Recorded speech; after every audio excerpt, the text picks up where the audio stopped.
Hi ಎಲ್ರಿಗೂ ಸುವರ್ಣಶ್ರೀ YouTube ಚಾನಲ್ಗೆ ಸ್ವಾಗತ.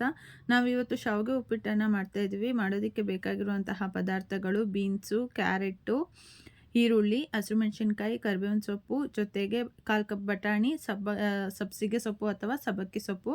ಈಗ ಮಾಡೋದಕ್ಕೆ ಪಾತ್ರೆಯನ್ನು ಇಟ್ಟು ಪಾತ್ರೆ ಬಿಸಿಯಾದ ನಂತರದಲ್ಲಿ 1-2 ಟೇಬಲ್ ಸ್ಪೂನಷ್ಟು ಎಣ್ಣೆಯನ್ನು ಹಾಕ್ಕೊಳ್ಳೋಣ.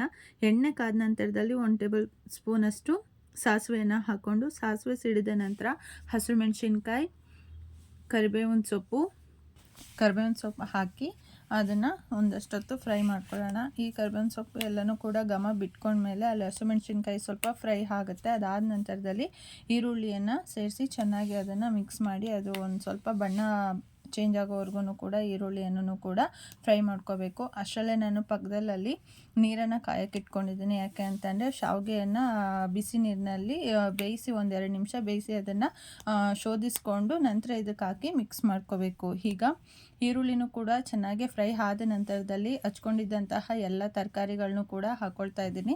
ಇನ್ನೂ ಕೂಡ ಸೊಪ್ಪನ್ನು ಹಾಕಿಲ್ಲ. ಈಗ ಬೀನ್ಸು, ಕ್ಯಾರೆಟು ಜೊತೆಗೆ ಬಟಾಣಿ ಇದೆಲ್ಲನೂ ಕೂಡ ಹಾಕಿ ಚೆನ್ನಾಗಿ ಅದನ್ನು ಫ್ರೈ ಮಾಡ್ಕೊಳ್ಳೋಣ. ಅಂತಂದರೆ ಎಣ್ಣೆನಲ್ಲೇ ನಾವು ಬೇಯಿಸ್ಕೊಳ್ಬೇಕಾಗುತ್ತೆ.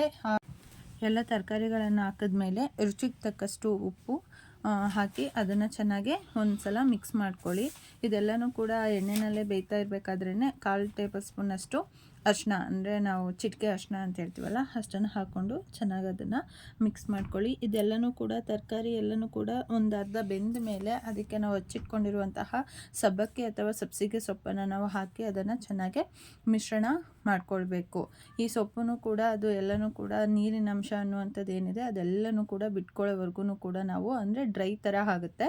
ಸೊಪ್ಪಲ್ಲಿರುವಂತಹ ನೀರಿನಂಶ ಎಲ್ಲನೂ ಕೂಡ ಹೋಗಿ ಆ ಥರ ಎಲ್ಲ ಆದಮೇಲೆ 1 ಟೇಬಲ್ ಸ್ಪೂನಷ್ಟು ಕಾಯಿ ತುರಿಯನ್ನು ಹಾಕ್ಕೊಳ್ಳೋದು. ಅದು ಕಾಯಿ ತುರಿ ನಿಮಗೆ ಬೇಕು ಅಂದರೆ ಹಾಕ್ಕೋಬೋದು.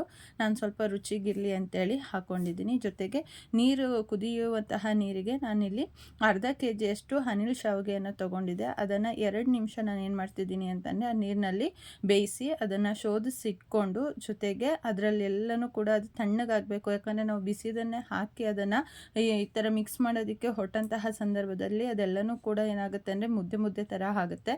ಅದಕ್ಕೋಸ್ಕರ ಅದನ್ನು ಬಸ್ತು ನಂತರದಲ್ಲಿ ಅದಕ್ಕೆ ತಣ್ಣೀರನ್ನು ಮೇಲೆ ಹಾಕಿ ಅದೆಲ್ಲನೂ ಕೂಡ ತಣ್ಣಗಾದ್ಮೇಲೆ ಈ ಥರ ನಾವು ಬೇಯಿಸ್ಕೊಂಡಿರುವಂತಹ ತರಕಾರಿಗೆ ಇದಕ್ಕೆ ನಾವು ಯಾವುದೇ ರೀತಿಯಾದಂತಹ ನೀರು ಏನೂ ಕೂಡ ಹಾಕೋ ಹಾಗಿಲ್ಲ. ಬೆಳಗಿನ ಒಂದು 15 ನಿಮಿಷದಲ್ಲಿ ನಾವು ಅತಿ ಬೇಗನೆ ಮಾಡ್ಕೊಳ್ಬೋದಾಗಿರುವಂತಹ ರುಚಿಕರವಾದಂತಹ ಶಾವಿಗೆ ಉಪ್ಪಿಟ್ಟು ನಮಗೆ ರೆಡಿಯಾಗುತ್ತೆ. ಇಲ್ಲಿ ನೋಡೋದಕ್ಕೆ ಎಷ್ಟು ಕಲರ್ಫುಲ್ ಆಗಿದೆಯೋ ತಿನ್ನೋದಕ್ಕೂ ಕೂಡ ಅಷ್ಟೇ ರುಚಿಯಾಗಿದೆ ಅಂತೇಳಿ